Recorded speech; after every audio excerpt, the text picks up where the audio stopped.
Warning, the Stone Age Gamer includes a lot of bad language. Cover your mother ears.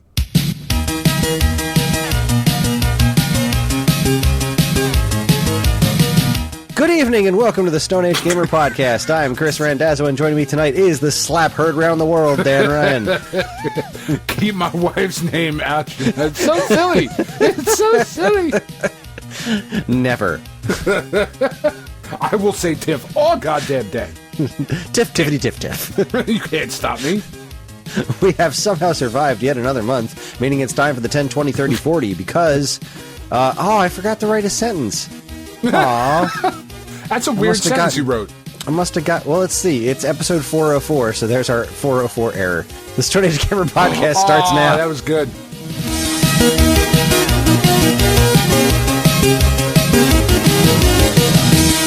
That was a recovery right there. Good stuff, yeah. I am missing all kinds of stuff. Hi, everyone. This is episode 404. It's the week of April 1st, 2022, and we have indeed missed another opportunity to have some sort of April Fool's shenanigans episode. I'm so happy. Yeah, I'm happy about that, too. It's just, for error code 404 and April 1st, we could have done something. We should have. We're doing it right now. But I am well on the record of hating April Fool's Day. I hate it.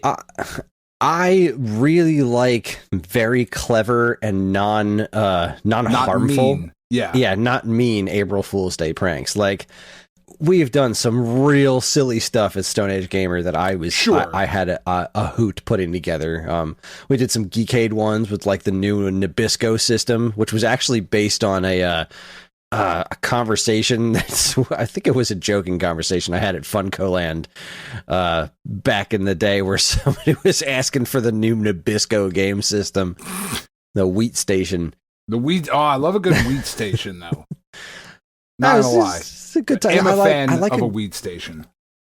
I like the old ones from back in the day, like the EGM ones about I fell for the frickin' Sonic and Smash Brothers melee, but like looking back at all these, it was a good one. That was a good one. You got me. That was a good one. A lot of people fell for Mushroom Kingdom Hearts, but there is stuff that comes out that is, and I can't think of any of it off the top of my head because I try not to think about April Fool's Day all that often, but there is a lot of just harmful, mean-spirited stuff. Yeah, that stuff bugs me. It's not even, going the topic of the day, right? As everybody's talking about the fucking joke that Chris Rock told. It got him slapped on national television, but it wasn't mean. It wasn't mean-spirited. It was it's just, there's just a difference, and it's one of those things where it's kind of hard to explain, but it if you hear it kind of thing. It's like porn. I don't know what it is, but I know it when I see it. I definitely know what it is. Big fan. This is what I was talking about beforehand. The bigger crime of that night is that, and this is a post from IGN. According to Twitter, Zack Snyder's Justice League had the #1 cheer-worthy moment in movies. In movies in general. I just don't see how that is at all possible.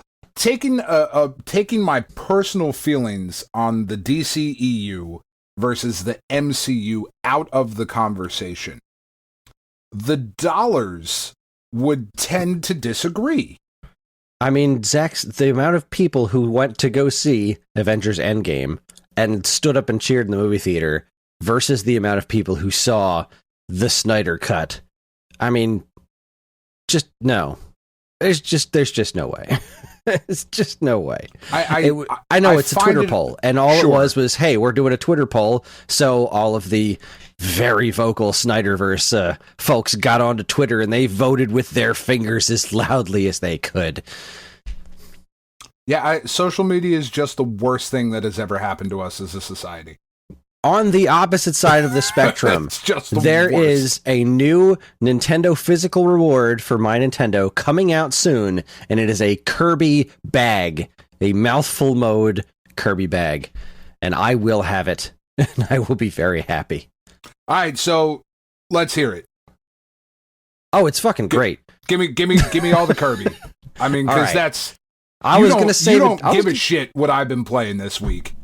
Like, I don't. I mean, I guess I don't. I've definitely played a few other things, but I'll start with Kirby. I got no problem with that, because that game is outstanding.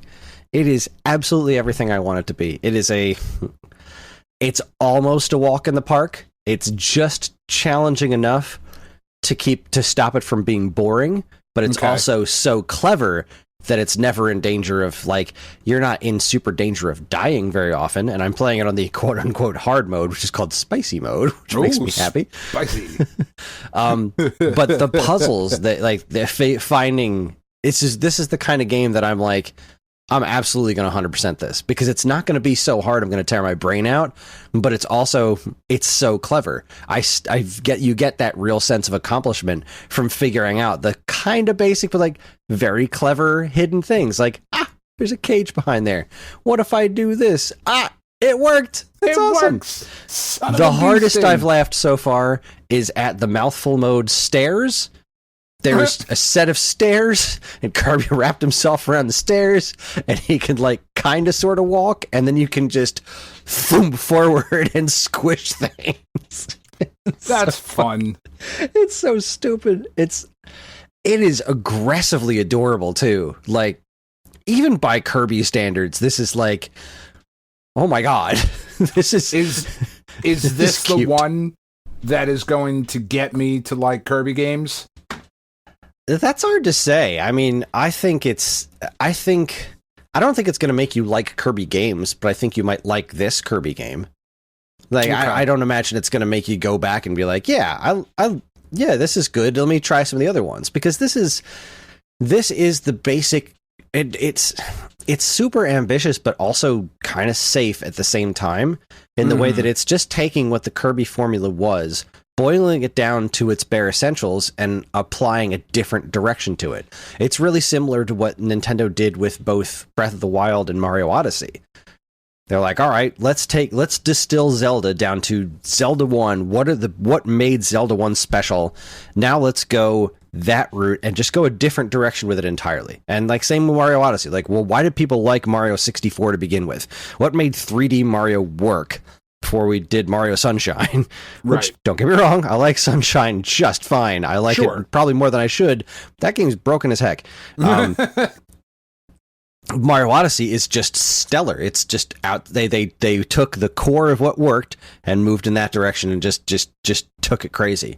And this is what I was hoping they were going to do with Kirby Star Allies, which just wound up being fine. It was okay. It was okay. It was all right. It was fine. Didn't feel fun to play. And this one is like, all right, we're going to do the basic Kirby formula where he sucks up bad guys, spits them out, or swallows them and gets their powers. You go through linear stages, point A to point B, find secrets that open up other things, and that's the basic Kirby formula. But have you seen any of the things they've been posting about the development of the game? No. They put so much thought into making the game feel good to play in very interesting ways. Like stuff that I never would have thought of. Like, depending on if you jump in 3D space and you feel like you should be facing this direction when you land, that's the direction the game makes your actions like work. So even if you say they showed Kirby landing and it looks like he's facing to the right, and so he attacks an enemy right to his right, but then they just tilted the camera up so you could see where he actually landed, and it was off to the side, and he would have actually, if he attacked exactly as he did land, he would have missed the bad guy that appeared to be right next to him because of how 3D works. Yeah. So they programmed that around, what do you think? What does the viewer think this looks like? Not what is it actually? The same thing goes with like landing and jumping, because with Kirby, when you jump and you press the jump button again, he inflates so that he can float. Right. Now, if you're going to try and jump again when you land on the ground, you're going to accidentally inflate right next to the ground, and that's going to mess up your whole system. So they changed it so that depending on the camera angle, the jump will act as a jump again when it looks like Kirby lands, not necessarily when he actually lands. So they designed everything around making the game feel right. even if it's not mathematically right, which is pretty brilliant. That's awesome. It really comes through in the gameplay very well, and the details are really, really nice. It's just a game that's made with so much love and attention, and it feels so much more ambitious than a Kirby game has in ages. I know people say Robobot's very good. I've never tried that one, but right. Outside of that, I haven't liked a Kirby game in a long time, and I just finished a playthrough of Kirby's Adventure on NES the other day. I had started that a few months ago, and that's always been my favorite Kirby game, and it still is. I still think that game's just a joy to play. It feels good, it looks good, it's really a technical marvel for the NES, but sure. That game's really good, and most Kirby games that followed it, especially the 2D platformers, I mean, Kirby Superstar has a lot of good stuff in it, but it's like these piecemeal kind of mini chunks of games that are all squished together. I didn't really like Dreamland 3. I liked Dreamland 2, okay. That was good. But, Kirby 64 I didn't really care for. Dreamland 3 on Super Nintendo felt really slow and plodding.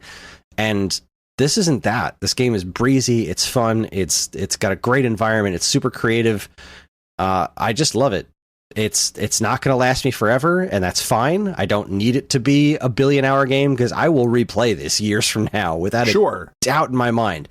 Already, I'm only on the third area. I'm already so in love with this game and its character. The boss fights have been really great, which is not. I mean, Kirby games haven't really had bad bosses, but they're definitely better. Some have been just pretty average. Yeah, they're usually that was okay. follow the mini bosses tended to follow like a same basic formula. They're still really solid, but like I'm comparing this to like Mario bosses, where it's like most of the time they're okay. These bosses have been really fun, really interesting to fight, and they give you these like missions, so you go back and play. You want to go back and play the stages again, because they're like, all right, you found all these, and that's all great, but now try to do this stage without taking a hit at this area, or stand on top of this thing and look into the distance for 5 seconds or something. Like, they give you these little tiny missions that make you want to go back and do them again, and the levels are short and sweet enough that you want to go and do that again. It doesn't feel like a chore. Right. Which is impressive. It is. It's very impressive. It's such good game design. It's so well done. John was asking me if this is going to be my game of the year this year. I'm like, I mean, I don't know. If Sea of Stars and Breath of the Wild 2 come out this year, Kirby's going to have a hard time stacking up. Yeah. But both of those games might not be this year. So, I don't know. Right now, I mean, there's a lot of other games. There's a lot of other games I'm really looking forward to this year. But I don't know if there's anything else that's really going to top this off the top of my head that's like, no, this is going to be my game of the year. I just love it. It is a fantastic game. Just love it. I'm really, really glad that it's good, like, because it's definitely not a game for me. I don't think I'm ever even going to play it, like, unless we get it for, I mean, Katie is going to get it at some point. She is very excited about it. She just, the co-op's right great now. Oh, is it? The co-op's great. It's not like amazing, but the second player is fun to play as, little bandana Waddle Dee. You don't get to be Kirby, so it's like you're really just an assist character. So, like, John loves being bandana Waddle Dee to follow me around and help me out during things. And then after we've played a stage, then he'll go back and play as Kirby, because now he's seen me do it and he knows how to get through all the obstacles. He knows what to do now. Yeah. Yeah. But as like, it's even just as being a backup character, it's not super boring, and you can be very effective as a helper on like bosses and stuff. It's pretty fun. So I'd recommend it. And we might do that at some point. It's just Kirby games have never thrilled me, right? It's just never been my thing. It's fine. Every Kirby game I've ever played, I'm like, yeah, it's all right. That's cool. Like, and it's nothing against the character that, like, he's a little pink thing. I mean, my favorite Dragon Ball Z character is Majin Buu. So, like, it's not that or anything. It's just, it's okay. Though, I mean, that's the great thing about Kirby games, is that they're so diverse. Yeah, there are a ton of different styles and like objective based gameplay. Like, there's a lot of really weird Kirby shit. Easily top 5. I haven't ranked Kirby games, but easily top 5 for me is Kirby's Dream Course. That's nothing like any Kirby game. How do you compare that to the Kirby platformers? Like, obviously, someday we probably will, because these ranking episodes are fun. But like, I mean, that means I got to play a lot of Kirby games. God, me too. I'll just listen to you. You're like, I don't know, Kris, where do you think we should put that one? I'll just make it up. Like, I think that one definitely goes in between Kirby's Anal Adventure and Kirby Balloon Fight. I don't fucking know. You know, like Dream Course is definitely below Kirby's Anal Adventure. I mean, what isn't? Gross. Anyway, all right. Well, did you have anything like really worth talking about as far as gameplay? Did you play anything cool? Yeah, I started because I'm still really bummed because I don't know if Nintendo noticed, but the fact that they didn't put out Advance Wars didn't seem to make any difference in the atrocities going on around the world. So please let me have it. I don't think they were planning on stopping the war. I'm just saying, you know, like it has had no effect whatsoever. And again, not that I thought it would, but anyway.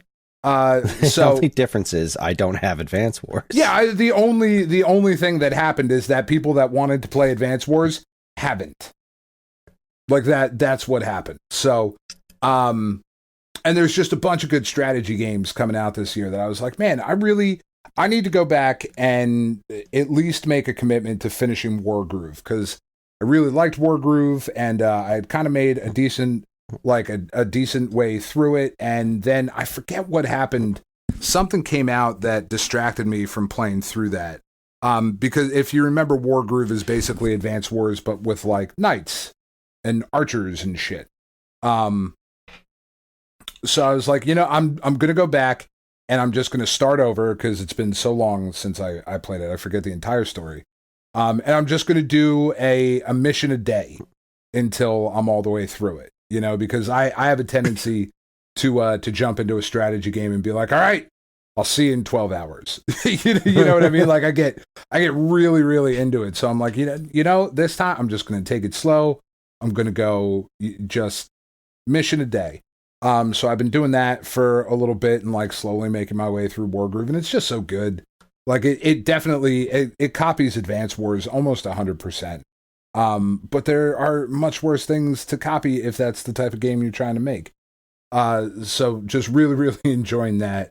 Like the kids have been coming down and they're like, "Why are you a dog now?" I'm like, "I don't fucking know, man. It's just he's a dog and he's part of he's a good boy. That's what he is." So we're, like chasing bandits and shit. I don't know. It was like a couple days ago was the mission I was playing. They were like, what is even happening? Which was super fun because all the dogs that we have at the house, every time the dog would attack, it barks. So Dozer would then start barking, which would set all the other dogs off. So that was a good time. Tiff was very happy.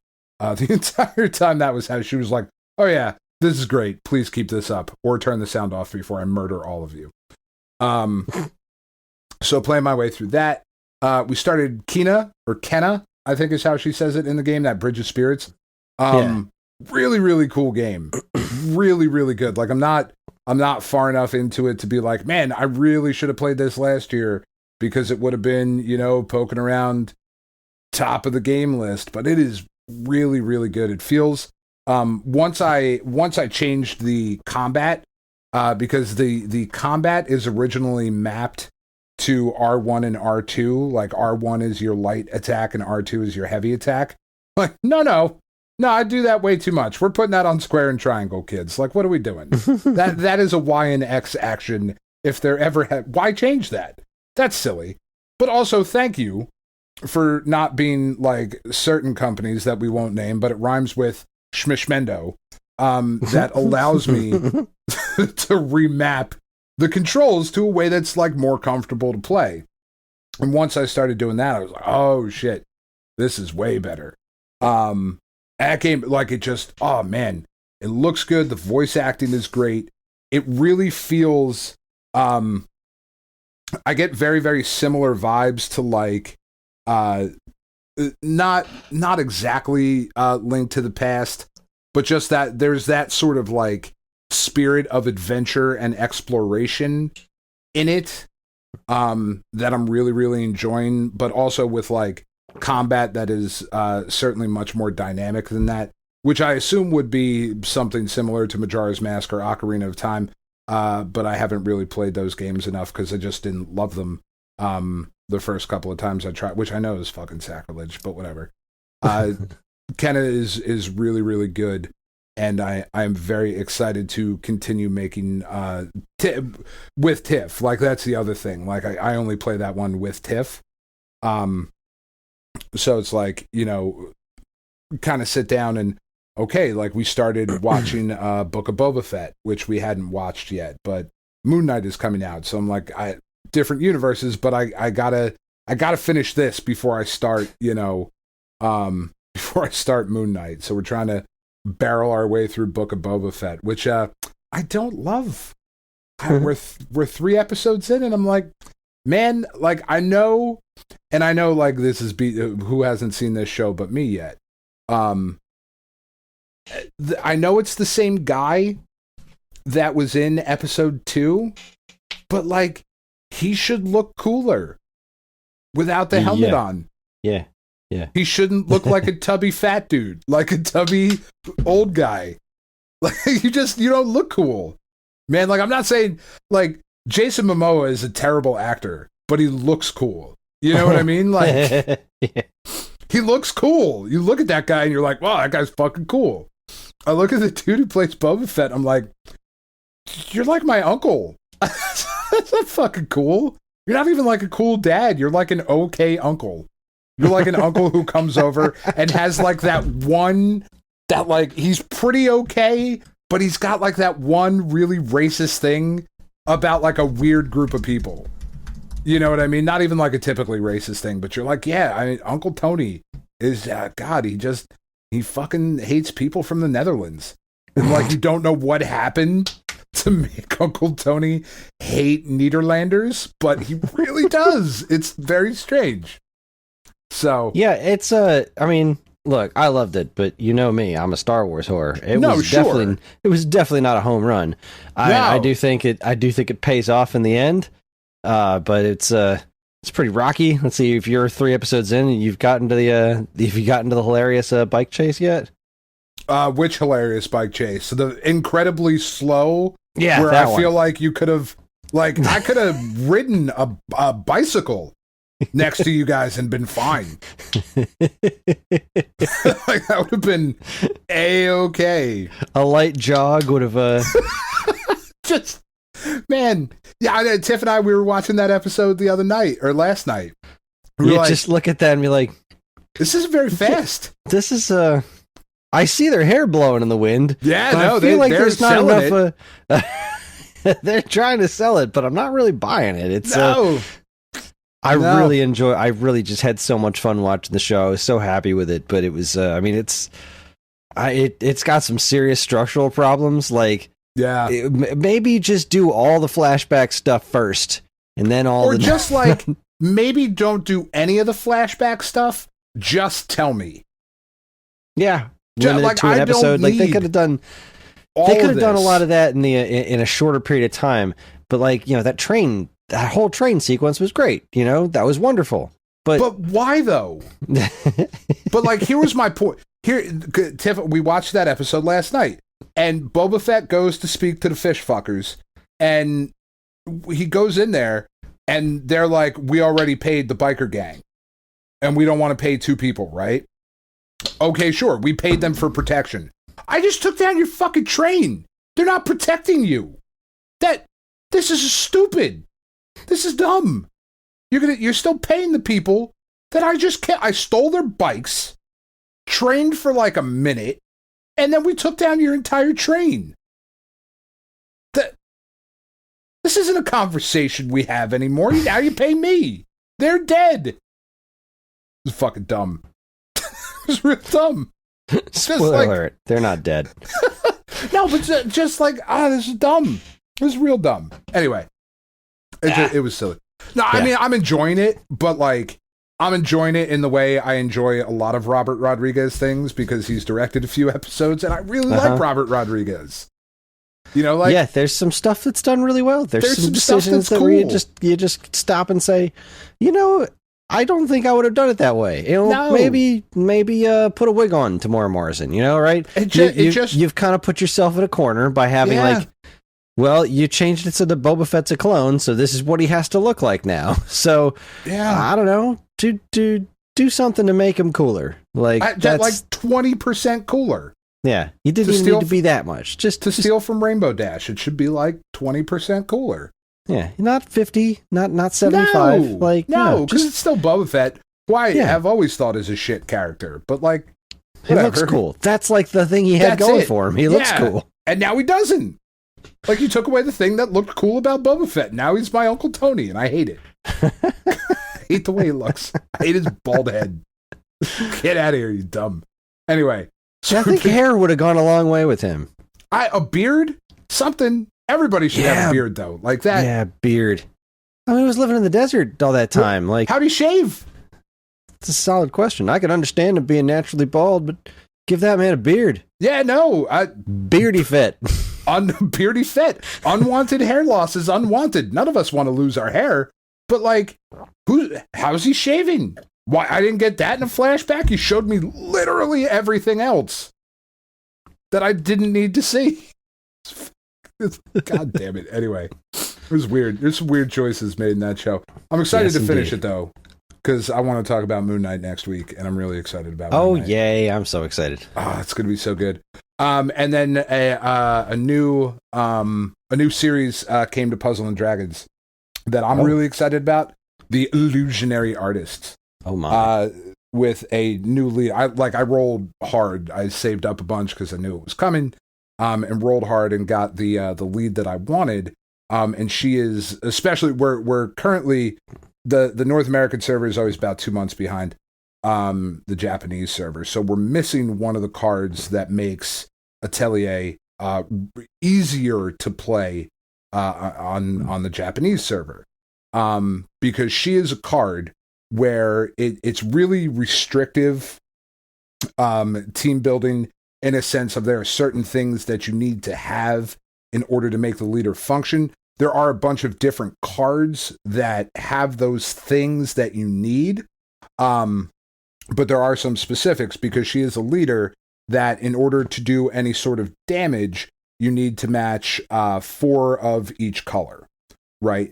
In order to shield yourself, and she has a massive shield, you only need to match 3 of each color, but you need to match all 5 colors and hearts every single turn, which is almost impossible on a regular 6x5 board.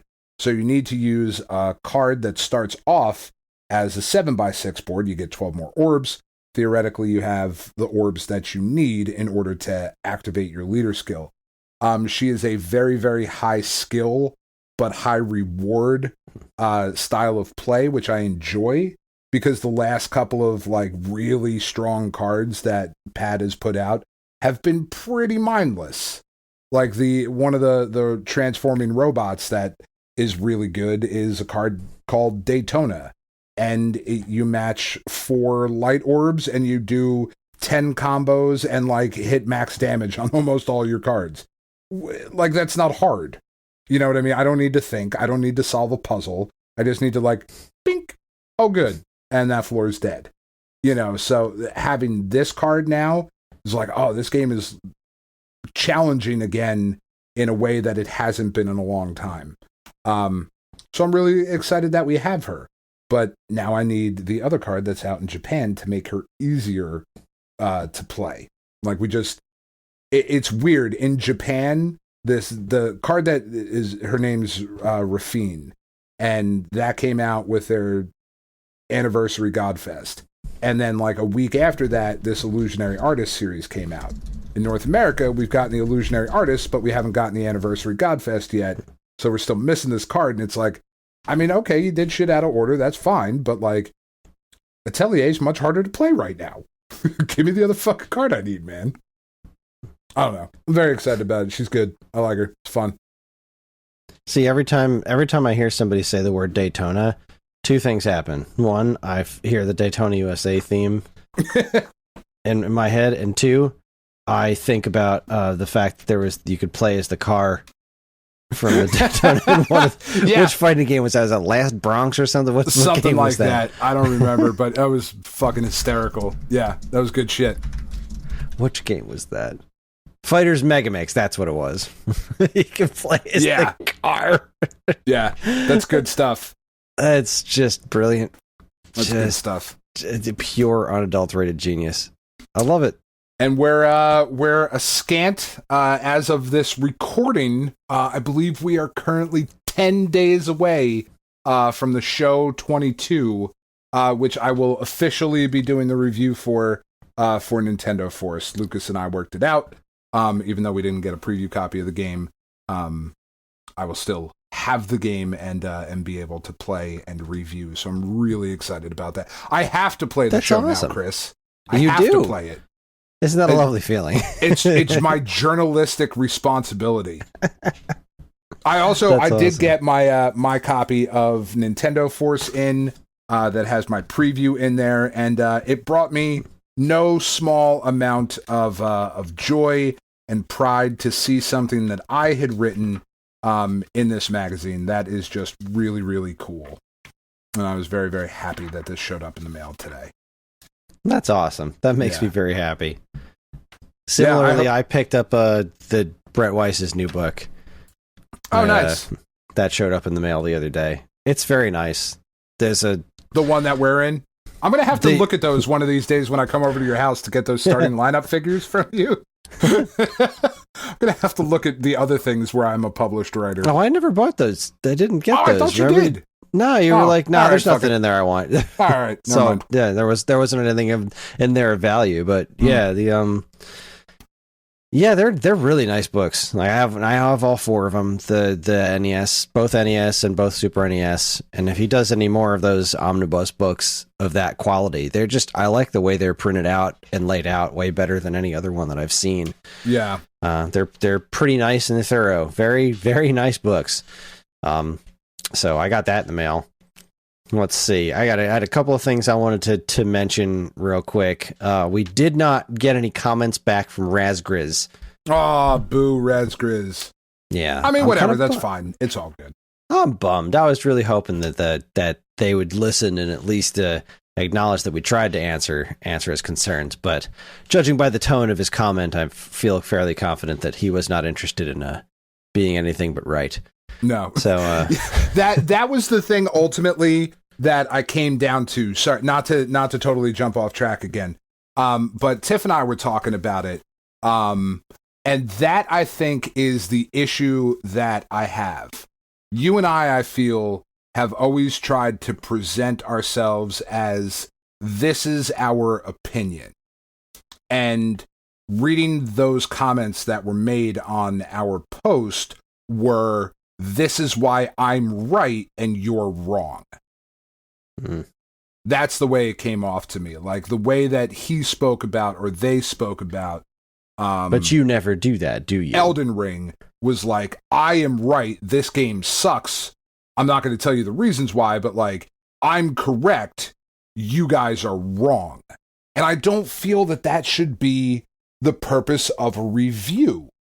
I don't think you should ever review something to be like, here is the definitive opinion on this game. Or movie, or book, or whatever.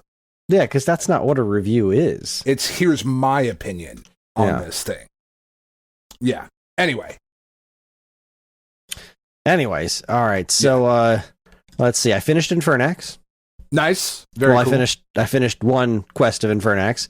I did exactly what I said I was going to do, and oh my god, I'm glad I did it that way, because I was just the next dungeon I went in and I was like, I can figure out I see what I'm supposed to do here, and I don't want to do it. I don't want to do it. I can see how rewarding this would be to get through this, but wow, there's a lot of death right here. Yeah. I'm glad I'm just strolling through. It's a wonderful game. I finished up my review today. It's really, it's both wonderful and just pretty good. Like the actual gameplay itself, the actual game is just, it's good. It's all right. The stuff around it is great, but the actual core of the game is just good. And that's fine. Not every game needs to be an unmitigated masterpiece, and it makes up for it in so many ways. The replayability and the different codes, and it's such a wonderful game. I'm so glad I got to play it. I mentioned Kirby's Adventure. I mentioned... So since we did the folders on the Switch, a couple of games came out of retirement. Primarily, the one that I was most excited about is we picked up Part-Time UFO again. Oh, cool. Me and John have been playing a little bit more of that co-op. What a lovely game that is, too. That's also HAL, I think. Man, they make good games when they really want to put their heads to it. They can make some good stuff. That Part-Time UFO game is great. It's just great. And I think the only other thing... what did I say here? All right, so the only other thing that happened was earlier today, I pre-ordered the physical edition of Chrono Cross. Oh, on the Play Asia? On Play Asia, because I'm a sucker. It's literally twice the price. It's $40 as opposed to $20 to get the digital one. So it's actually twice the price. But I ordered that, and I ordered the Final Fantasy VII, Final Fantasy VIII collection.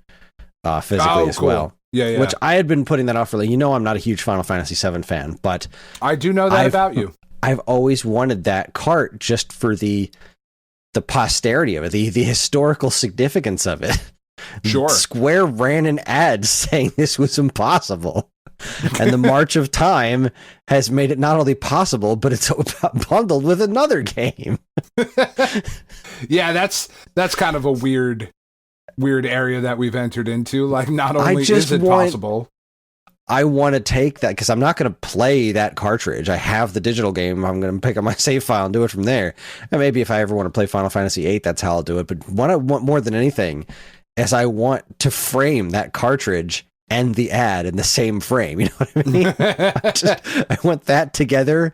I want a picture of, Howard Phillips saying to the court, Night Trap will never release on Switch next to a physical copy of will never release on a Nintendo system next to a physical copy of Night Trap on Switch. Just I love these impossible scenarios. They bring me so much joy. Yeah, I mean, there's a couple of our episodes that you can go back and listen to about how much what we felt about the Switch. And I love being wrong. I love it. I do too. That's how we grow. Something just came up in something came in my, it was I posted something like a year or so ago about Clubhouse games when they announced the price for Clubhouse games. And I was like, yeah, I was interested, but now I'm tagging out. No, thank you. Because it was like $40 or whatever. I was like, yeah, that's a lot for that game. Turns out that game was worth every goddamn penny. Yeah. We still play that on the regular. Yeah. Like that game wound up being absolutely worth the price of admission. And I love that I was wrong about that. Yeah, for sure. Why wouldn't you? Because I'm a bad person. I don't know. Wrong about something that has brought you joy. Yeah, you know, like that's. People are weird. They sure are, but that's people who aren't us are weird. Tell me about it. I spent a little bit of time today organizing things I'm looking at a table I have set up down here in the basement because I'm selling a bunch of my stuff at Too Many Games this weekend. Yeah, I guess Saturday. We're not doing a panel there, huh? Oh, it's not a regular Too Many Games. It's just a swap. No, I know. I'm just fucking around. Yeah, no, we're not doing a panel at the regular Too Many Games though. Yeah, no, they don't love us anymore. We'll try next year. We didn't apply. You know, we weren't invited, but we didn't apply. Yeah, that's what I'm saying. I don't want to apply. Fuck you. You've been doing this long enough. I don't need to apply. You dick. Oh boy. I want to go to your conference anyway.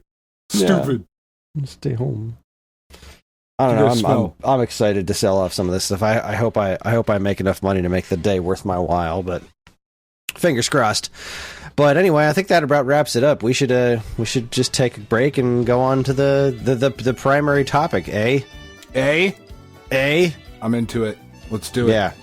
All right, that's going to wrap up the first half of the show. We're going to take a break. When we come back, we're going to hit up the March 10, 20, 30, 40 full of lots and oh my god, lots of games. You're listening to the Stone Age Gamer podcast from Geekade.com. Stick around.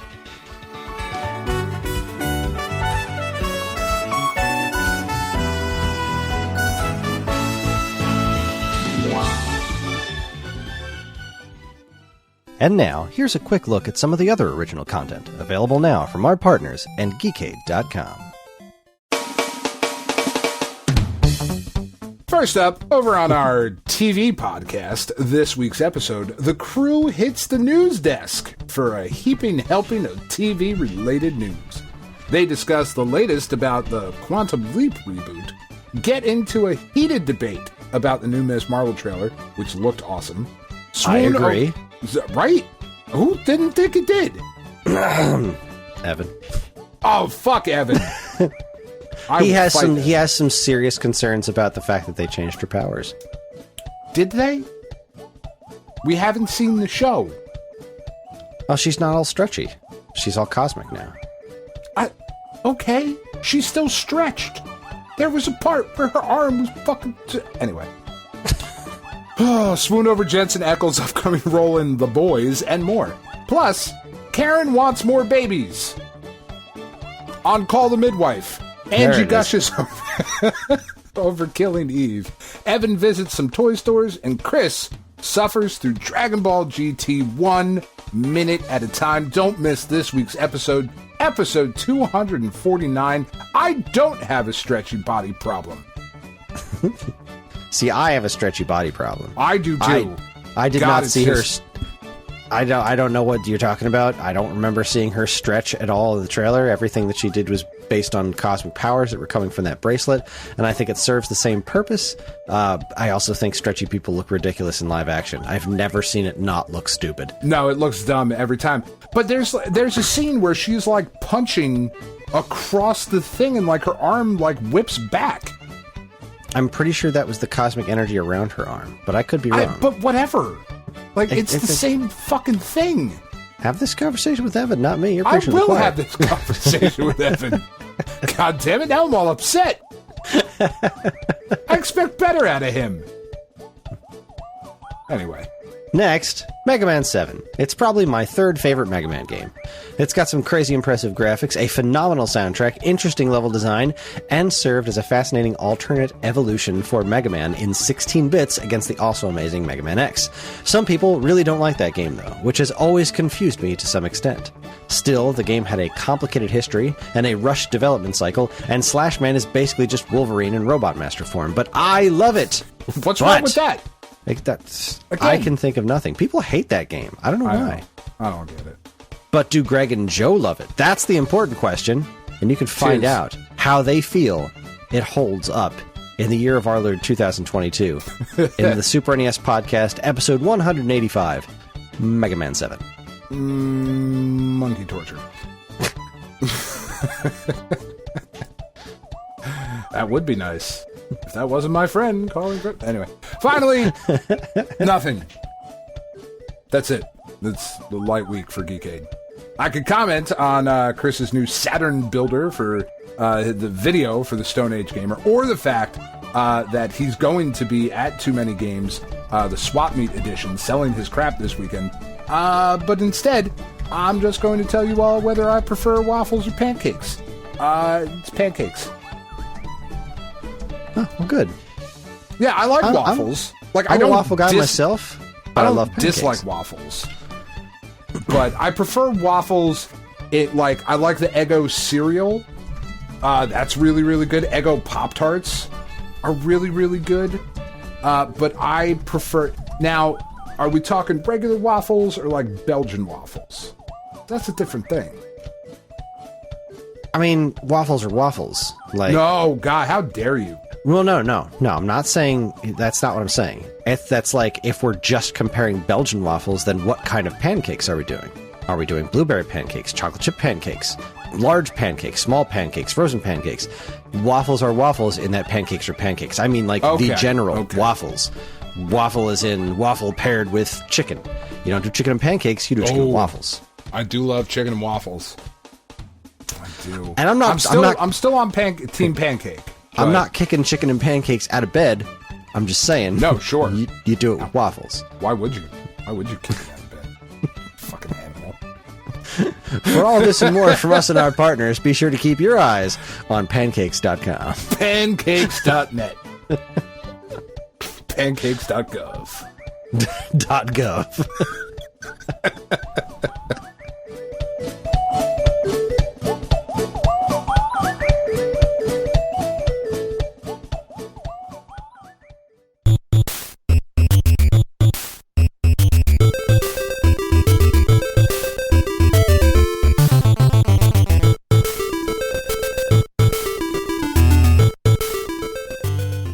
Okay, we are back. It is time for the 10, 20, 30, 40, which I was just, lamenting with Dan, is just so much beefier this year than it has been in recent years. Even the 40. That's where we're starting to pick up on the 40. We've got a small handful of games worth discussing in the 40s. And really, these years are just insane. We've got, just for 2012, let's see, 1, 2, 3, 4... 5, 6, 7, 8, 9, 10. We have 89 games to talk about for 2012. March 2012, 89 games of note came out that I could find. I mean, are we talking about all 89 tonight? Yes, in depth. Oh, No. fuck. All right, get it started. That game was good. Next. Next. All right, so let's talk. March 2012, is 10 years ago. PS2, still kicking with Major League Baseball 2K12. Yeah, I mean, it was almost the show. That means it's great. But and that's there's your PS2. You're gonna have some sports games coughed up on PS2, and that's kind of all that's left of PS2. But it's 2012. Yeah, it's kind of hard to fault the PS2. Really, it's that's the fact that it's crazy. still alive is pretty nice. Yeah. So next up, let's talk about PS3. PS3 had a massive month. PS3 and 360, similar numbers. I'm assuming a bunch of this is going to be like PSN and Xbox Live Arcade stuff, but it's they look like similar numbers. But let's look at PS3. I'm just going to run down here. We've got Blades of Time, no idea. No idea. Birds of Steel, no idea. No idea. Armored Core 5. Yeah, I like Armored Core. Something called Closure, Cutthroat's Battle for Black Powder Cove, Captain Morgaine and the Golden Turtle. What the heck? FIFA man. Street. I know that one. FIFA Street. FIFA Street. Yep. Yeah, we are definitely into a lot of the shovelware era. Oh my goodness, they were really just plopping. Really. You got a game? It was all over the place. Put it out. Yeah, and I guess that the cost of development was fairly low, and I mean. Yeah, the stuff was everywhere. For example, Order Up was a total shovelware game. It was everywhere. And it was fine, but it was like Overcooked was where they really nailed that thing. Yeah. You think I haven't thought about Order Up in so long because it was like this is like Cooking Mama, but not good. Whereas Overcooked really did the whole cooking in a multiplayer aspect, fun game. Took that to the next degree. FIFA Street came out. The first FIFA Street. I never played that one. Major League Baseball all of the 2K12. Street games were really fun. Were they? Yeah, they were really fun. They were just a good time. Like they weren't trying too hard. They felt very akin to like old school sports titles of like we're not trying to make a realistic simulator thing here. We're just making a fun sports game.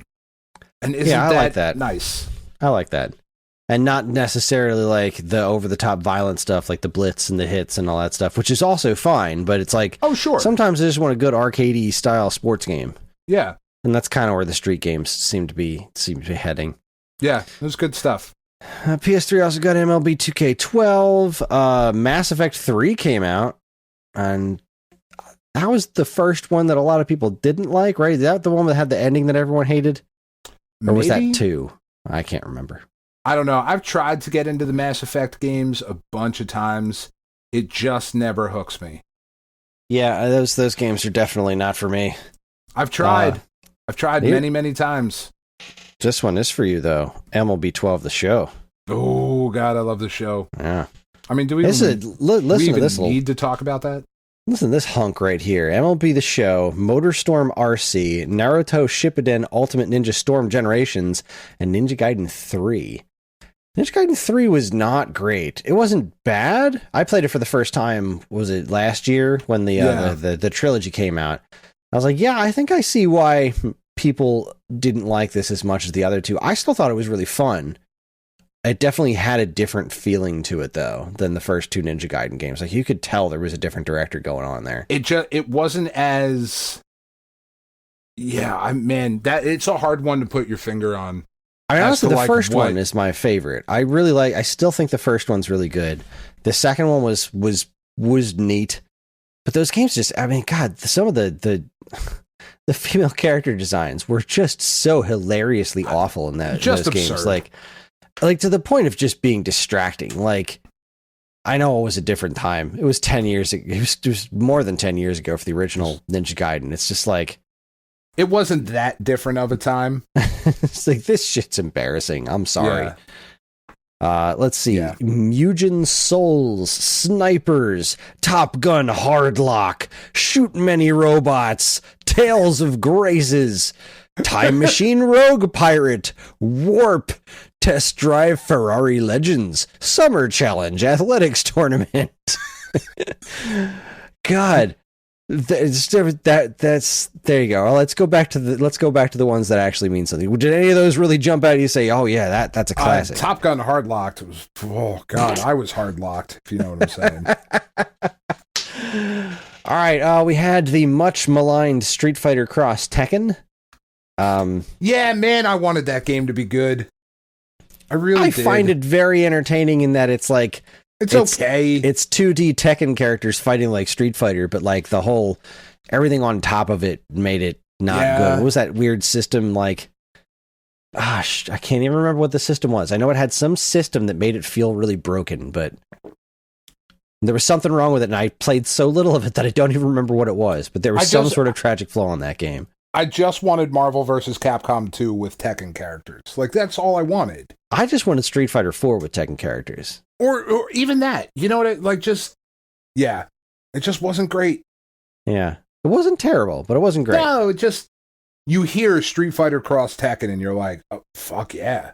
I love the idea of that project. Where they were like, Namco is going to make a Tekken game with Street Fighter characters, and Capcom is going to make a Street Fighter game with Tekken characters. Like, it just seemed like such a great thing. And then Street Fighter Cross Tekken hit this wall because it had this extra stuff added to it instead of just being Street Fighter Cross Tekken.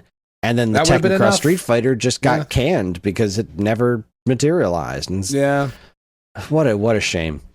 I actually think that the Namco developed one would have been better. Could have been better. I don't know. I mean, I definitely had a lot of potential. I think it's easier to translate the Street Fighter characters into the Tekken style than it is the other way around. Yeah, I really don't know about that, because I think about how much of Street Fighter is so based on direct line of sight. And Tekken is 3D, you know, like fireballs mean so much less in a 3D game where you can just step to the side. Yeah. It really is kind of an intrinsic difference. But it feels like you could have sped them up, you know. I mean, hey, they made Akuma work, right? Akuma's in the Tekken game. Yeah, so. Yeah, like I feel like it's an easier translation because so much of Tekken is based on that evasiveness of the 8-way, you know. Anyway, Silent Hill Downpour happened. I don't think people like Silent Hill games anymore. No, I can't remember the last time there was a good one. I'm sure people like them, but you know, Yakuza Dead Souls, Rayman 3 HD, Resident Evil Operation Raccoon City. Oh, the Silent Hill HD collection. I just recently watched a video about it. Apparently that was bloody awful. Really? Yeah, apparently they just completely botched that one. That's kind of funny to me. It was one of those Matt McMuscle's What Happened videos. Yeah. Those are always fun. Let's see, Warriors Orochi 3, Ridge Racer Unbounded, and Tiger Woods PGA 13. That is 1, 2, 3, 4, 5, 6, 7, 8, 9, 10, 11, 12, 13, 14, 15, 16, 17, 18, 19, 20, 21, 22, 23, 24, 25, 6, 7, 28, 29, 30, 31, 32, 33, 32 games. There were 32 PS3 games released that month. Holy cow. This is when it became impossible to be a complete collector. If you're counting digital. There were 32 Xbox 360 games as well. Wow. Strangely enough, not the same ones.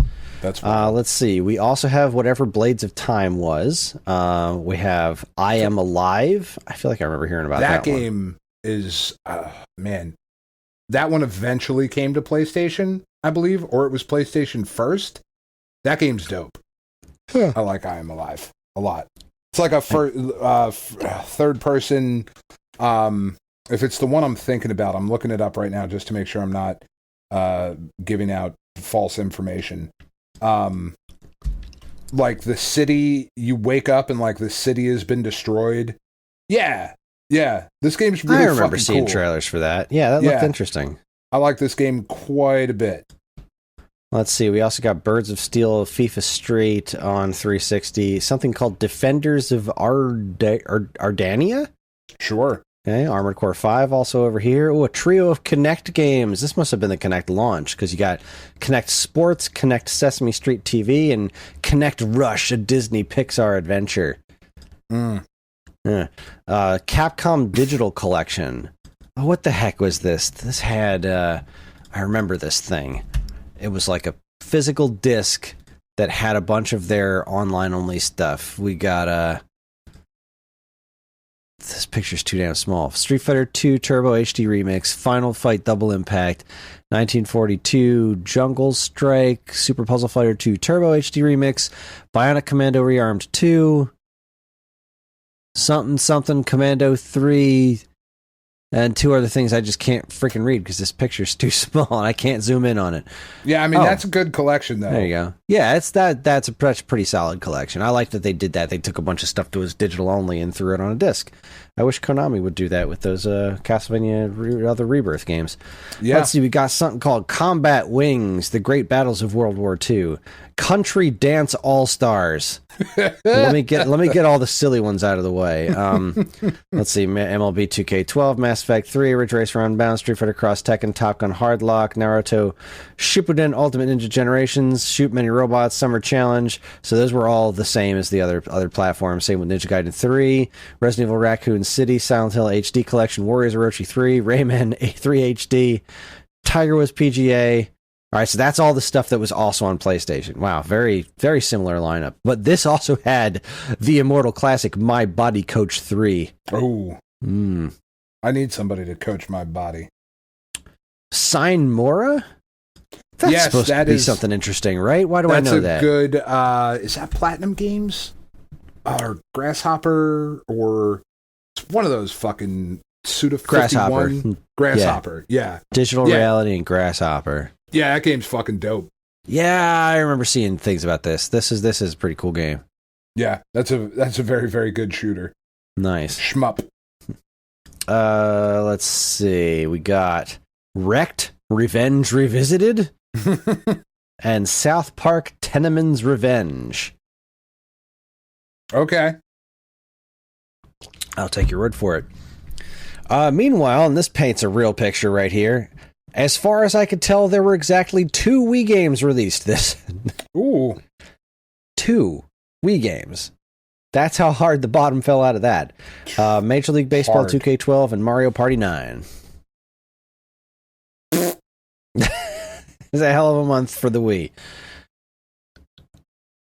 Oh, man. And like Mario Party 9 was, I guess, really all they needed. It was still the Wii. The system itself was still kind of selling, I think, at this point. But yeah, that just really goes to show you the difference between the Switch and the Wii. Like, that platform sold so many systems, but it was like one of their least healthy. People did not want to buy games for that thing. Yeah. Other than like the super cheapest of the cheap trash. Yeah, it's a weird system, man. It really is. I love the stuff I love on it, but it was a rough time, sort of, to be a Nintendo fan there. Yeah. Like, I just wanted to play some of those games in HD, and I couldn't. And I just could not. The Nintendo DS was also still kicking with Major League Baseball 2K12. So way to hang in there, the regular DS. Meanwhile, the 3DS had a pretty nice month. I'm going to dance around the big one. So let's see. You had a bunch of crap and one really good game. Bunch of shit. Crush 3D is not a bad game. Crush 3D is a pretty decent puzzle game. Then you got Nicktoons MLB 3D, Fun Mini Golf Touch, Let's Ride Best in Breed 3D, Paws and Claws Pampered Pets Resort 3D, Zombie Slayer Deox, Alien Chapos 3D, Boulder Dash 11 3D, Horses 3D, Arc Style Soccer 3D. If you were wondering where all the Wii's shovelware went, it went to the 3DS. Woof. But none of that mattered because Kid Icarus Uprising came out. Yeah, man. 10th anniversary of Kid Icarus Uprising. That's wild. Still one of my favorite games on the entire platform. That's wild. I can't believe it's been 10 years since there's been a new Kid Icarus game. Yeah. I mean, I figured that's what was going to happen. Yeah. With no news or rumors or nothing. It makes me so sad. Not like there's going to be an April Fool's joke about it, and I'm going to get all pissed off. It's seriously one of the most wonderfully modern games Nintendo has ever published. It's so far ahead of... it's so good. It's so Kid pretty. Icarus is the John Lovitz of Nintendo games. That's how I don't even know what that means. But it's 100% right. Kid Icarus is the John Lovitz of Nintendo games. John Lovitz is hilarious, but criminally underrated, underrepresented. That guy doesn't get nearly the play that he should. Tell me a time that John Lovitz has showed up in something and you've been like, ugh, this guy. No, you're always like, fuck yeah, it's John Lovitz. That's awesome. You're always so excited to see him. The same thing with Kid Icarus or Pit. Like, fuck yeah, that's great. But more of that. Uprising was so good. If they could just port that with a regular controller. Oh, man. Just port Uprising to Switch. It would do so well. It really would. Like, I really feel like the Switch was the opportunity and could still be the opportunity to turn that into a big deal. Look what they did with Metroid. Like, you could absolutely use that Switch audience, make Kid Icarus, at least a B tier franchise for Nintendo. At least. So many people who were scared off of the weirdness of the Uprising controls. Exactly. There were a lot of people. Yeah. Because it's weird. It's a hard game to control. It is. It's not comfortable to play. Like, just full stop. It is not a comfortable game to play. But it's not a comfortable game to play. Yeah. It is ultimately worth the time, but boy, this is the kind of game that just screams playing on the TV. The Switch has competent online, not great online, but it has competent enough online, and the online play in Kid Icarus Uprising was super cool. That game was so ridiculously ambitious. Yeah. Has all this voice acting. It's really long. It's got great story, incredible graphics. Like, spruce that sucker up and throw it on Switch. Get your money's worth out of that game. You absolutely could. Yep. I would buy it without question. Me too. It's the John Lovitz of Nintendo franchises. 100%. I stand by that. All right, let's see. We also still have PSP and Vita. PSP had MLB 2K12, Susume Tactics, and Pro Yaku Spirits 2012. Yep. It did have those. Yep. And the Vita had Lego Harry Potter Years 5 through 7, MLB 12 The Show, MotorStorm RC, Puzzle by Nikolai V. Sudoku, Sumioni Demon Arts, Supremacy MMA Unrestricted, and Unit 13. What a title that is. Supremacy MMA Unrestricted. I think Unit 13 was okay. I remember nothing about that game. I remember so little of my time with the Vita. I wish I remembered, or I wish I had It's sitting right here in my office. Yeah, mine's right over there. It's a nice little system. I barely used it. I played through Symphony of the Night on it, and that was about it. You know, the Vita, also not comfortable to play. No, not so much. It's not a comfortable system to hold. It might have been for other markets.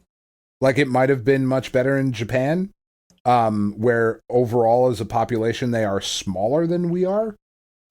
Here in corn-fed fucking steroid America, but, you know, I don't know. It didn't fold in half like the 3DS did. It didn't have Street Pass like the 3DS did. And those were like, I always had my 3DS with me. I just didn't feel like carrying my Vita too. And yeah, that was really what it all boiled down to. Yeah. All right, let's travel back 20 years into the past to 2002. The original PlayStation, still horking up a handful of games. Just there you go. PS1 had kickboxing. Just kickboxing.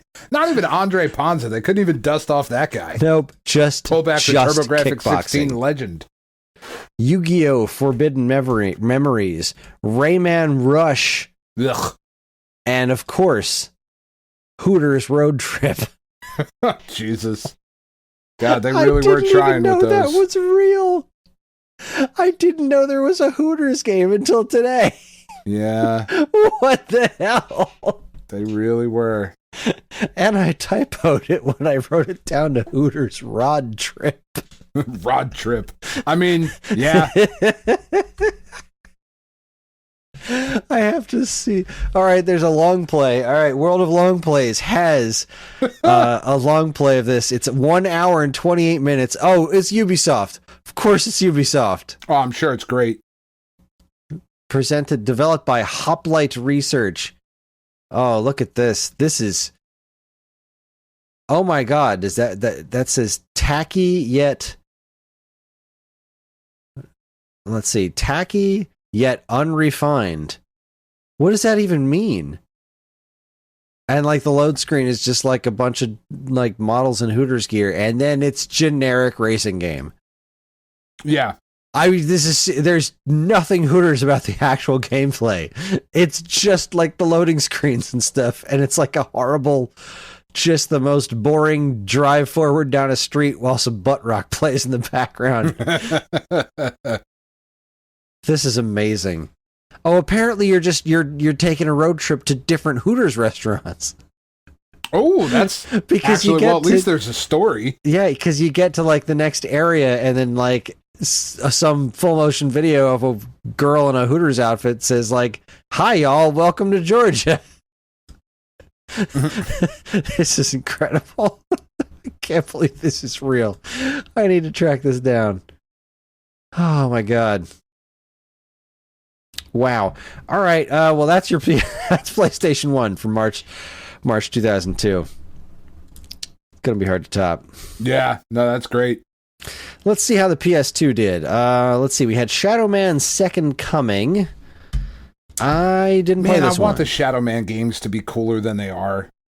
The first one was all right. I played a lot of the first one, I think on Dreamcast or PS1. I don't remember.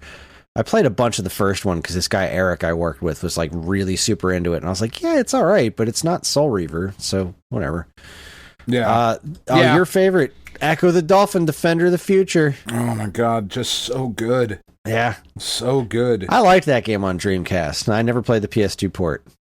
It was like, man, yuck. Pretty game. Knockout Kings 2002. Good old Knockout Kings. People like those games. I love Knockout Kings, man. Knockout Kings was really fun. Fight Night was way better, but like Knockout Kings was awesome. Yeah, although that might have been the year really it started to suck. I don't remember. which is why they reinvented why they went to Fight Night. Yeah. Let's see. The original Fatal Frame came out PS2. Oh, that game's really good. I feel like that game always looked wild. Man, I feel like there's just a really cool modern application to Fatal Frame with our phones that somebody hasn't made yet, but is going to at some point that's going to like blow everybody's mind. Apparently they did make it. It was a Wii U exclusive, which is why nobody played it. No, there's something better than that is what I'm saying. But like How dare you throw a Wii U exclusive at me? because the gamepad was the camera. Yeah, no, that doesn't work. It's built for it. It's perfect for it. Apparently that game was quite good too, and it just got I'm sure it was mastered and re-released on modern systems. I know I don't think they hit America, but I think it was on PlayStation and Switch. Fatal, or maybe it was just Switch. I feel like Nintendo owns a stake in that game series now. Nope, it was on everything. Maiden of the Blackwater, that was the one that was the Wii U one. Yeah, just got re-released for Switch, PS4, Series X, Series S.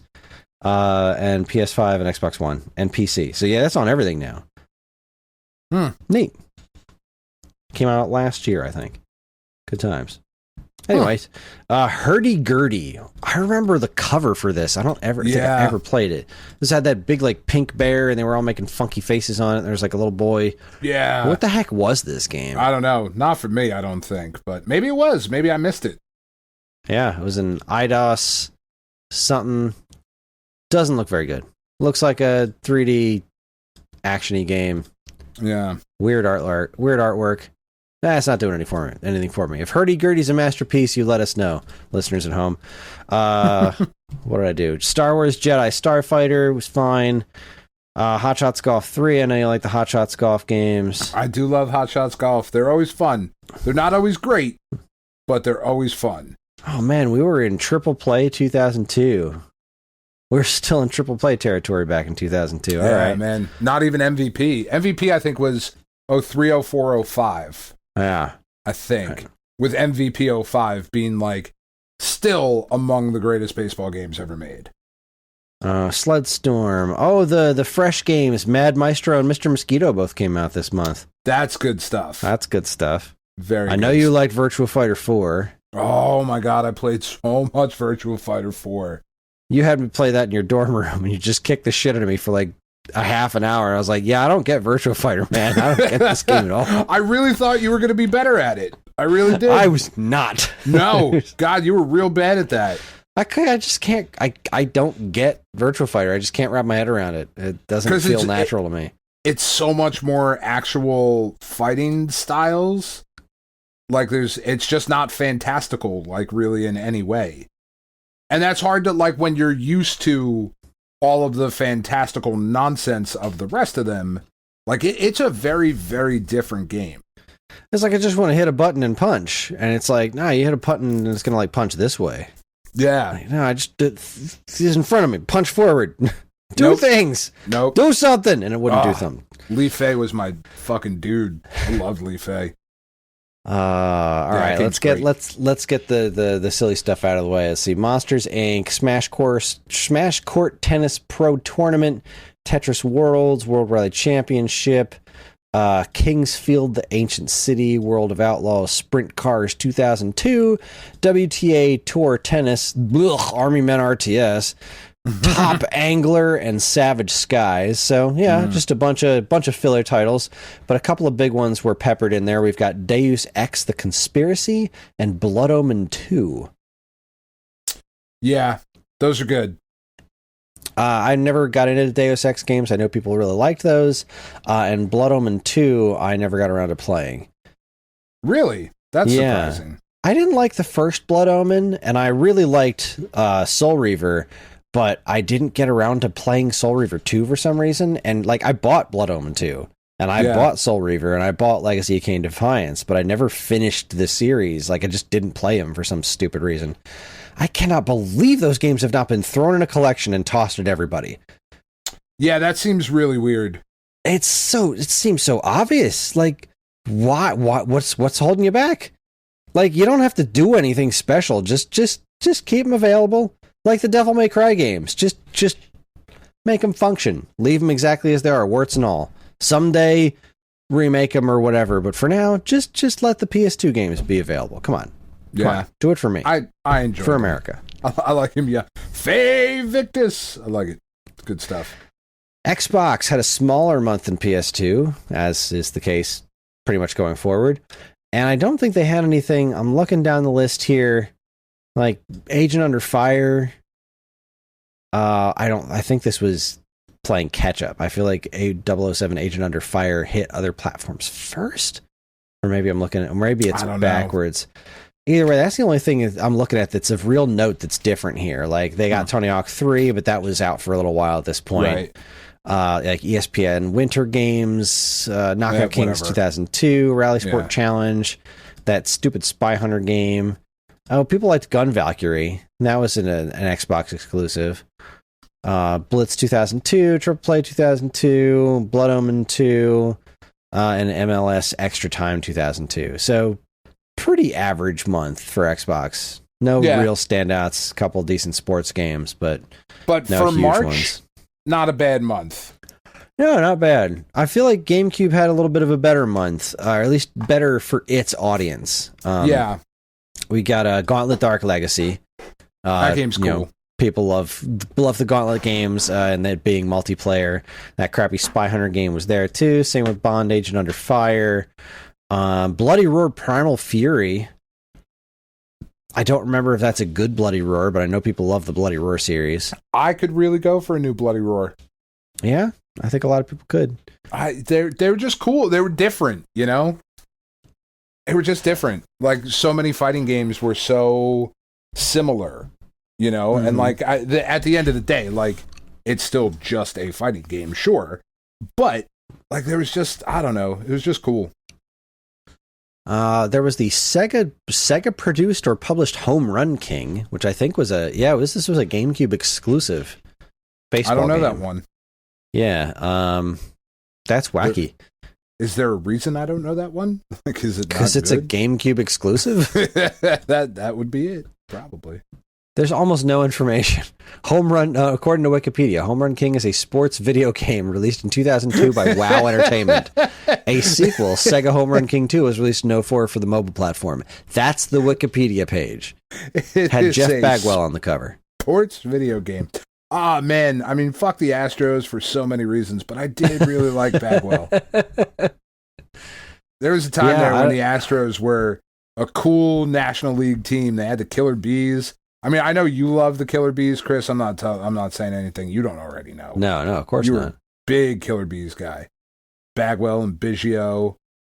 See, now this is what's bothering me. I just loaded up some gameplay footage of this game, and it looks about on par with what we saw of MLB The Show on the Switch from a graphics comparison. All right, maybe a little worse. When it's pulled back, it looks about the same. The actual close-up character models are pretty gross looking. I don't know. I'm really cautiously optimistic, I think, about what that game's going to look like when I get my hands on it. Oh, looking forward to hearing it. Blitz 2002, Sega Soccer Slam. That game was kind of fun, if I remember correctly. I don't think I put much time into it, but yeah, a lot of people like Pac-Man World 2. I feel like I really should have given those Pac-Man World games a chance back then. I just thought it seemed weird to make Pac-Man into a 3D platformer kind of thing, but apparently they're pretty decent. Nah, it's weird. Yeah. NBA 2K2. I'm staying with it. It's weird. I like this title, Donald Duck Going Quackers. I have no idea if it's a good game or not, but I've always liked the name of that game. It is Donald Duck Going Quackers, so. Your ESPN MLS Extra Time, and the GameCube exclusive Sylvester Stallone game, Driven. Oh. Yeah, I mean, it's like the Sylvester Stallone F1 movie, right? Yeah. I like Sylvester Stallone quite a bit. I am not a racing fan, and I saw that movie because, like I just said out of my mouth to people, I like Sylvester Stallone quite a bit. That movie's hot garbage. I can only imagine how good the GameCube game is. Probably great. I mean, most likely it's outstanding, but most likely.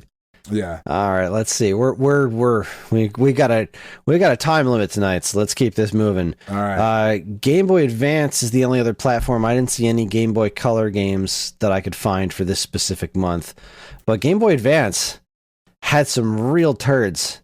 Had some real shit on it. Let's see here. Let's read through all the garbage, then we'll go back for the good stuff. Tony Hawk 3 is not garbage. The GBA Tony Hawk games are good. So let's see. High Heat Baseball 2003. Mike Tyson Boxing NHL 2002. MotoGP. Broken Sword, The Shadow of the Templars. Rainbow Six Rogue Spear. Ice Age. Mary-Kate and Ashley Girls Night Out. Shrek Swamp Kart Speedway. Ooh. Baseball Advance. Baseball Advance. The Ripping Friends. I can't believe there was a game based on The Ripping Friends. That was that John Kricfalusi animated series that was really kind of just gross. That was not good. Britney's Dance Beat, Monster Jam, Maximum Destruction, The Three Stooges, Virtual Kasparov, and The Scorpion King. Oof. Woof. Not a good month. There were a couple of gems. Going back now and reading the good stuff. Zone of the Enders, The Fist of Mars. I know people liked those Zone of the Enders games. Those are cool. The GBA ones were pretty decent from what I've come to understand. Konami Collector's Series, Arcade Advanced, this is all right. Motocross Maniacs Advance was all right. Atari Anniversary Advance was all right. Wolfenstein 3D. Was that right? That's about it. Yeah. This month was at best all right for Game Boy Advance. A lot of schlock. Yeah. Schlocky month. Great system. Yeah. Had some schlocky months. So all in all, no real killers. PS2, I think, won this one by far. Yeah, for sure. Virtua Fighter 4, Mr. Mosquito, Knockout Kings, Echo the Dolphin. Echo the Dolphin. Yeah, no, that's good. Yeah, this was a solid month for PS2. GameCube did all right. Yeah, PS2 hands down. I mean, no, PS1. Sorry, Hooters Road Trip. Yeah. I mean, can't beat that. Nope. All right, now let's not in public anyway. It's a Pee Wee Herman joke to be had here. That's right. We better be careful. All right, let's go back to 30 years ago to 1992. We'll start in the arcades. Oh, the arcades in 1992. Obviously, there were more games than this, but it's kind of hard to nail down every game released in the arcades at specific months. Yeah. But I was able to nail down Street Fighter II Champion Edition and X-Men. Yeah, so what else could have possibly released in March of 1992 that would have mattered this much? Nothing. Holy crow! Nothing. That's a lineup. I mean, I feel bad for people that are not us.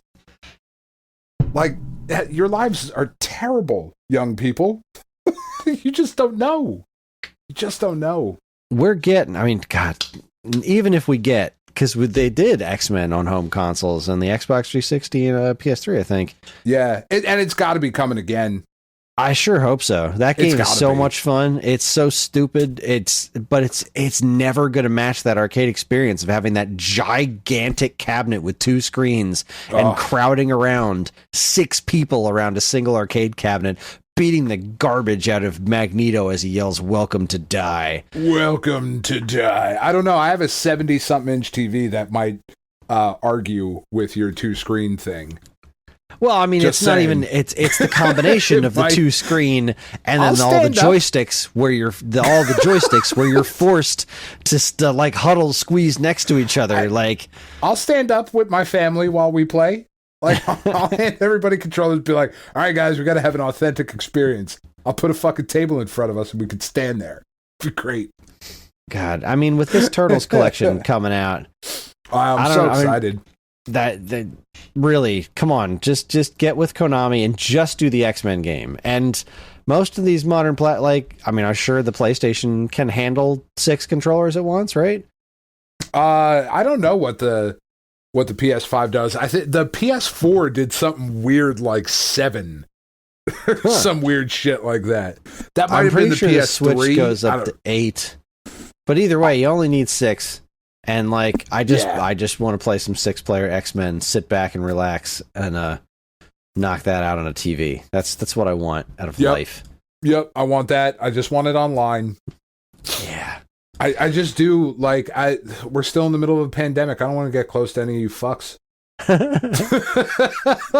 But I would love to have a fucking Stone Age gamer night and like everybody just jumps on and fucking lives or levels through X-Men. Oh, that'd be fun. That would be so fun. Just have a big open chat with everybody talking shit and being stupid. Yeah. It's a good time. It's a good Patreon reward. Pay money to play with us. All right, let's move on to NES, which was definitely, this was long in the tooth at this point, but it was still coming out with some pretty decent games. Fisher-Price Firehouse Rescue, which... Oof. Nah, I'm kidding. I mean, that came out, but Dragon Warrior 3 came out. I know a lot of people like that one quite a bit. Yeah, I never like passed the first one. I just didn't stick with the Dragon Warrior series. Me neither. I was a Final Fantasy kid. I just didn't get turn-based RPGs back then, and I feel like I'd really like to put the time into it someday, but like it's never going to happen. No, I just went. G.I. Joe the Atlantis Factor. Oh, I love that game. I know people like that game quite a bit. I was not a G.I. Joe kid, so I didn't really play through this, but this is like sort of like a Contra style game, right? Yeah. Like you kind of switch in and out, like with the different Joes. It's like Contra Force, but not shitty. Is that the one where they fucking redid Snake Eyes and put him in like the weird like ski gear? Like he's got like blue on his pants. I don't remember which one was that. I don't know. I got nothing on that one. I'm looking it up now. Yeah, it was after Snake Eyes went weird. Game looks decent though. Yeah, no, it's cool because they're the two G.I. Joe games on there were actually pretty cool because like the Joes played differently. You had like Captain, who was it? Was it Captain Falcon or Lieutenant I don't fucking remember. Yeah, those games are dope though. Let's see. That's Capcom. Oh yeah. Yeah, I thought they're it was Capcom Taxan. games. Were they Capcom games? The first one might have been Taxan. This one, the Atlantis Factor, is a Capcom game. Let's see. The first one was Taxan, all right. Okay. And then Atlantis Factor. Yep. Yeah, it's definitely Capcom. It was like a purple box Capcom game, I think. It was published after Taxan went out of business. Look at that. Oh, it was the same developer, though. Interesting.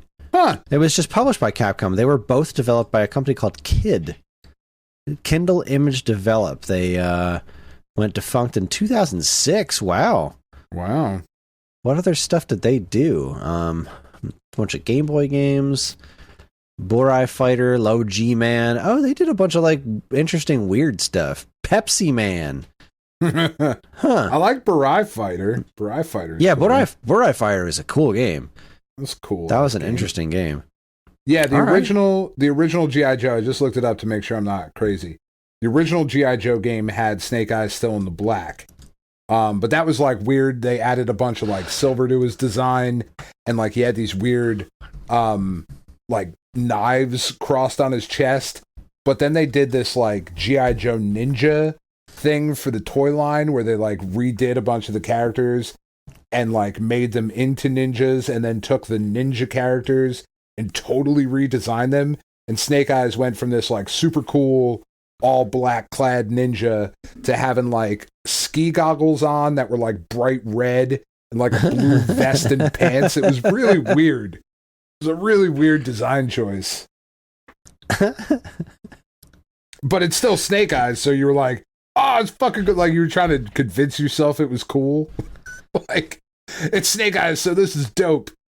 But it's not, because he's blue. Not. Why is he blue? This is weird. 90s were a weird time, man. They were a really weird time. So there was two games, Gemfire and Ghoul School. I'm aware of their existence. I'm not really aware of what they are, though. There was Town and Country 2, Thrillist Safari, which was better than Town and Country 1, which was awful. Unplayable. This one's... I never played this one because I never liked the original one, but I'm watching a video of this right now, and it's like a surfing platformer. Yeah. It looks kind of interesting. I wonder if it's actually fun to play. I don't know. It's an interesting looking game. It's got pretty decent graphics too. So, all right, way to go. Then I'd say probably the biggest ones besides Dragon Warrior and G.I. Joe this month were Star Wars Empire Strikes Back and Wizards of Warriors 3: Kuros Visions of Power. Very big fan of Kuros Visions of Power. It's one of those games I've still never beaten. I can make it to the last boss. I cannot beat Malkill. I don't know. We got a summer series coming up. Maybe. I've never been able to do it. Not without a Game Genie. I've done it with Game Genie, but there's no continues in that game. Yeah, it's a long game. So crazy. But it's so interesting with the different guilds and stuff like that. It's got a really good soundtrack from David Weiss. It's got some good looking areas in it. It just seems so unfinished in a lot of ways, but it's a super neat game. And God, that last boss fight will haunt me for the rest of my life. It's haunting. It's haunting because he's like, Malkill has taken over the king and he just floats around. You get all the way up to the last boss and he offers like, join me and we'll rule the world together. And if you say yes, then he chains you up by the neck and laughs at you and you get a game over. It's like, damn, I just put hours into this game and there is no turning back. That is, continue, start from the beginning of the game. That's fucked up, man. And he laughs like it's just Malkill sitting back in the throne and you've got a big chain around your neck and you stand up and try to get away and he just laughs over and over again a couple of times. Like, that's it, game over. Damn, that is harsh. That is I like harsh. that game a lot though. Yeah. So let's see what the Sega Genesis had cooking this month. Yeah, that's pretty good, especially considering it's 92 and Super Nintendo and Genesis are both out. Yeah. So NES still doing some decent numbers here. What did the Genesis have? We had Desert Strike, Return to the Gulf. Okay. Kid Those Chameleon. were all right. Yeah, people like the Strike games. I never got into them, but I know you like Kid Chameleon. I do like Kid Chameleon, man. It's just a cool game. I just thought it was clever. It's fun to play, I like games that throw that kind of stuff at you. You just couldn't get into it. There's what's the new one? It's a game, something with the masks. Fuck, I can't remember. Kaze or something like that. Doesn't matter. Mystical Fighter, The Terminator, Toki going ape spit, Two Crude Dudes, Valis, Where in Time is Carmen Sandiego, Wonder Boy in Monster World, and Alicia Dragoon. Valis is pretty cool, right?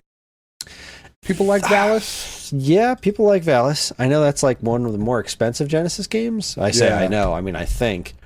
Valis Genesis. Oh, yeah, there's a whole series of Valis games. Yeah. The original Genesis Valis game is... What is this game?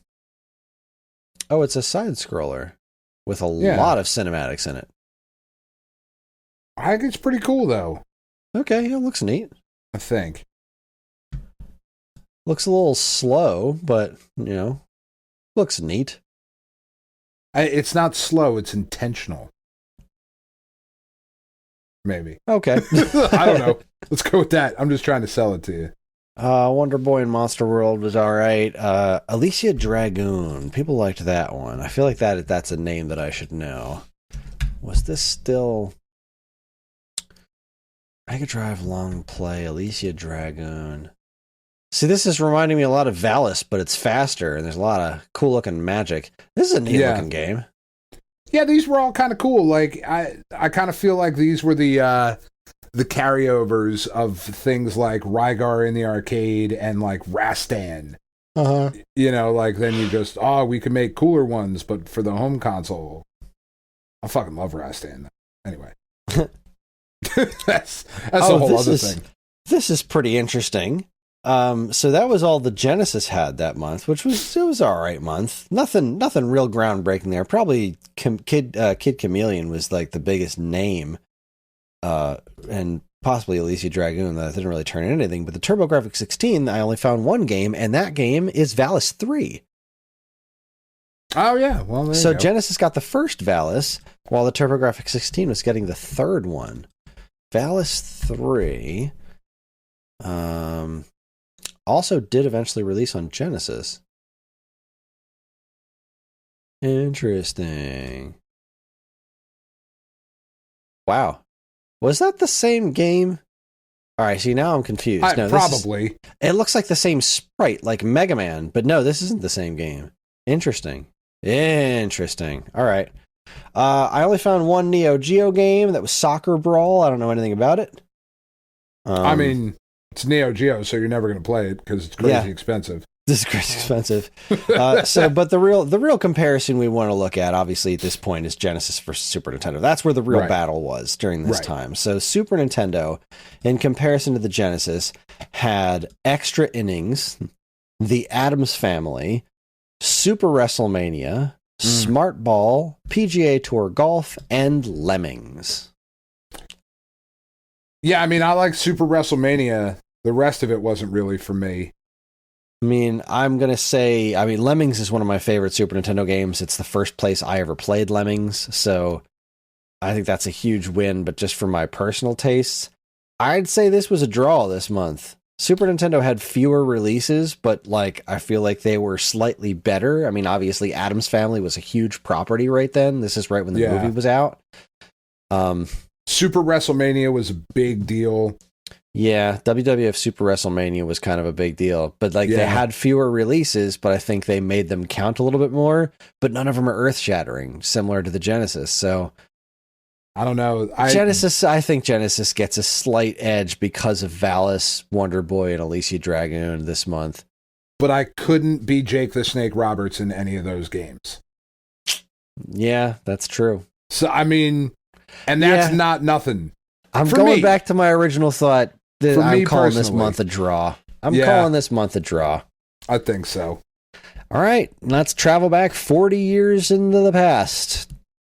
We don't have a ton, fortunately, but we have a few. Arcade, the only notable arcade release I found from March 1982 was Pac-Man Plus. Which one was Pac-Man, I don't know Pac-Man Plus? This was 1982 Midway licensed game. I think this was just a reissue of Pac-Man. What makes this special? Well, the plus at the end of it. It's got a cola can. Whenever you eat the pellets, the ghosts get little leaves coming out of the top of their head. What's the deal with this? The ghosts are the same. Their edible forms are changed. The maze is familiar, if a bit off color. The prizes in the center are different. Pac-Man may eat a power pill and find that Blinky, who is right in front of the Energizer from him to immediately eat, is still red, and now Pac-Man is dead. I'm reading the description on Old Classic Retro Gaming's YouTube channel here. Okay. The power pellets don't always make the four monsters turn blue. Seriously, this just looks like a slightly enhanced version of Pac-Man, like a slightly more difficult version of Pac-Man. You know that Pac-Man game? Yeah, we fucked with it a bit. Yeah, it's not Ms. Pac-Man. Yeah. Sorry, Midway. You were out Pac-Man'd by somebody else. Yeah. Oh, that's wild. Is this going to be on that new Pac-Man collection, I wonder? It doesn't sound familiar. Man Museum. Well, that Pac-Man Museum Plus has a butt ton of Pac-Man games. Pac-Man, Super Pac-Man, Pac-Man, Pac-Land, Pac-Mania, Pac-Attack, Pac-in-Time, Pac-Man Invasion PSP version, Pac-Man Championship Edition, Pac-Motos, Pac-and-Roll Remix, Pac-Man Battle Royale, and Pac-Man 256. Yeah, no Pac-Man Plus. Yeah, guess nobody cares. Didn't seem like a thing I remembered them announcing, but... All right, this one is a question mark. Dragonfire may have come out for the Intellivision. Okay. What the heck is Dragonfire? It's an iMagic game? Yep. Dragonfire is pretty cool. Yeah, you're a little dude. Yeah, trying to get in. Wasn't Dragonfire's on the Atari as well? Yeah. iMagic put this on 2600 as well. Yeah. Intellivision, I think I had it on one of our lists. I think I might have had Dragonfire on my I made a trivia question out of it on the last trivia episode. That too. Yeah. For Ferg. Yeah. Okay. That's pretty neat. Yeah. And then speaking of the Atari 2600, I've only found 3 games confirmed for March of 1982, but they're 3 very important games. Activision released Barnstorming and Grand Prix. Barnstorming is pretty fun. It's not like an amazing game, but it's pretty fun. But Grand Prix, I spent a ton of time with Grand Prix on 2600. Yeah. That game is a super fun racing game. The cars look awesome with the gradient effect. As far as 2600 games go, it's got a really good sense of speed. It's a fun racing game, and the crashing is like really violent. The screen goes nuts when you crash into stuff. And like had a really weird noise too when it happened, right? It was like, yeah, just really, really crunchy, and everything went red and shaky. It was quite visceral. Now that game is really fun. I love classic Activision on 2600. They really did their stuff well. And obviously the most notable release is Pac-Man. Pac-Man hit the Atari 2600 in March of 1982, according to whatever I could find.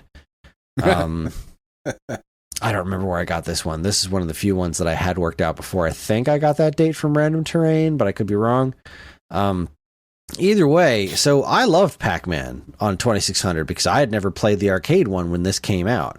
Yeah. I mean, I was 1 in 1982, and I remember getting the 2600 version of Pac-Man on my 2600 Junior, and somebody had brought it home. It was like, I think one of my sister's, no, my sister would have been too young to have a boyfriend. Someone brought it over. I think it was like a friend of the family had brought it over. Okay. And was like, oh, this is Pac-Man. This is like one of the all-time classics right here, like the arcade classics. And I didn't really know nothing from nothing. The arcade was still this like far-off mystical thing, like, oh, that's where the real video games are. Yeah. And so dude brings home Pac-Man. Those are games I can play at home. I look at this box art on the Pac-Man for 2600 like, oh man, this is so cool. And I fired up that game. I loved it because I didn't know the difference. The game played fine, especially, if you don't know any better, the game played fine. I think it's still fun to play. Yeah. And it's got such a unique sound. Like, I love the sounds of 2600 Pac-Man because I played so much of it when I was a kid because it was the only Pac-Man I knew.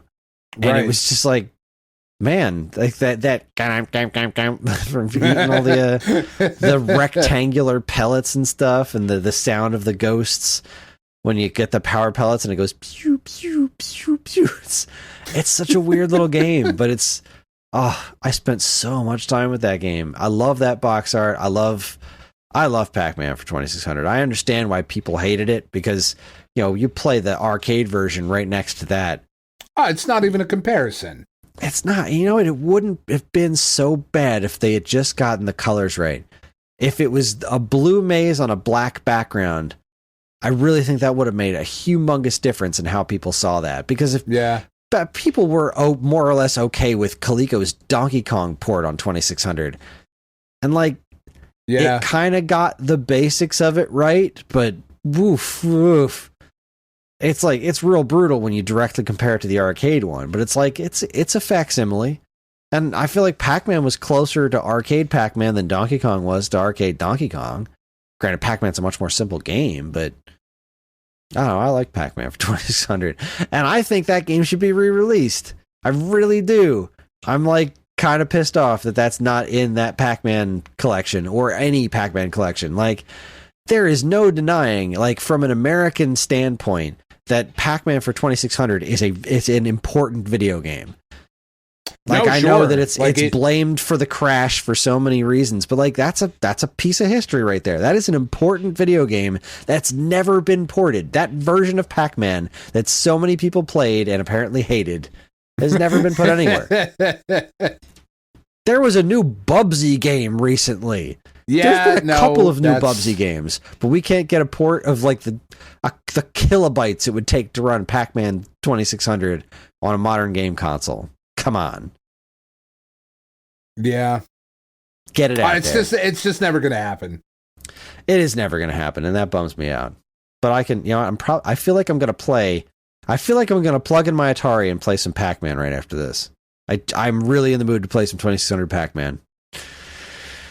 And that's it. That's the 10, 20, 30, 40, folks. We did it. Yeah, I'm into it. Yeah. Right on time. Right on time. Look at that. Nailed it. Perfect. Got him. Got him. Got him. Next month's got some killers. Next month's got some good stuff. Yeah. By the time we hit August, by the time we hit July, actually, things are going to start looking real beefy in the 40s. Yeah. But anyway, that's our show. Thanks for listening, everybody. Join us next time when Dan and I will be tackling the next Stone Age starter kit. We're taking on the Jaguar, folks. It's going to be why we're doing it. It's going to be a long, arduous episode. Hopefully, we have a really, really good front half, just like our 32X episode. Because the back half's going to be short. I'll work on playing some stuff this week. I'll try and get through. Yeah, I've got I'm pretty familiar with the Jaguars lineup. Not crazy familiar, but I've got a decent handle on a bunch of Jaguar games. So we'll see how that goes. Yeah, should be an interesting one. It's gonna be A1. It is. The Jaguars got a real whenever we get stuff on Stone Age Gamer that's Jaguar related, it tends to go quickly. Like the game drives, the Jag 2 SNES. If we get something Jaguar related, people take note and it sells quick. There is a dedicated Jaguar fan community, which is wild because the systems are hard to find at any kind of reasonable price now. Is it dedicated or just this is what I can get? It's pretty dedicated. There's people like to make homebrews and stuff. Yeah, it's a system that people really like because it was an Atari system before. Yeah, I forget. It just doesn't. I don't know. Doesn't feel like Atari. It definitely doesn't. It feels like it. The thing feels like it's from outer space. It's so weird. That is a weird game console. System. Yeah.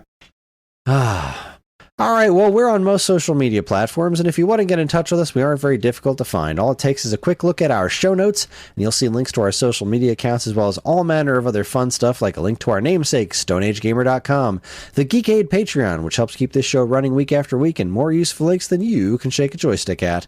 This show's theme song, Squared Roots, was written by Banjo Guy Ollie. You can learn all about his wonderful music and more by following the link to his YouTube channel, also in the show notes.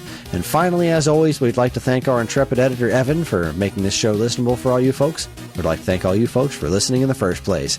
That is it, everybody. On behalf of Dan and myself, keep playing games.